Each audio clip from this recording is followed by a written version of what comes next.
জেলা পরিষদের সভাধিপতিকে কয়লা মাফিয়ার সংবর্ধনা, সভাধিপতি বিশ্বনাথ বাউরিকে মাফিয়া সদুদ্দিনের সংবর্ধনার ছবি ভাইরাল হলো।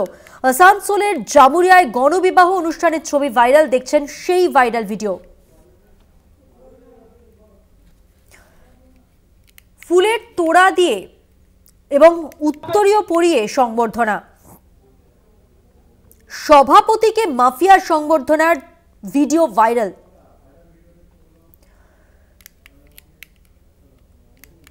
সদরুদ্দিনের সংবর্ধনার ছবি ভাইরাল হয়েছে। আসানসোলের জামুরিয়ায় গণবিবাহ অনুষ্ঠানের ছবি ভাইরাল ভিডিওটি দেখছেন। প্রতিনিধি উৎপল পাতর রয়েছে টেলিফোন লাইনে। উৎপল, কি খবর রয়েছে? দেখো, গতকাল রবিবার আসানসোলের জামুরিয়াতে এক গণবিবাহের আয়োজন করেছিল এক সংস্থা।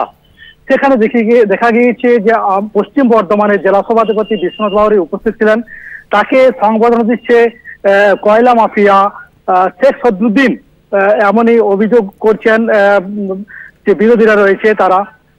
এই বিষয়ে শেখ সদরুদ্দিন থেকে কিছু প্রতিক্রিয়া পাওয়া যায়নি এবং বিশ্বনাথ বাউরিও প্রতিক্রিয়া সেভাবে কিছু বলতে পারেনি। কিন্তু যে তৃণমূলের রাজ্য সম্পাদক আছেন শিবদাসন দাসু, তিনি বলেছেন যে বিরোধীরা এসব দেখতে পায়, উন্নয়ন দেখতে পায় না। সেই নিয়ে রাজনৈতিক মহলে তোলপাড় শুরু হয়ে গেছে এখনো পর্যন্ত। ধন্যবাদ উৎপল, কথা বললাম আমাদের প্রতিনিধি উৎপল পাতরের সঙ্গে।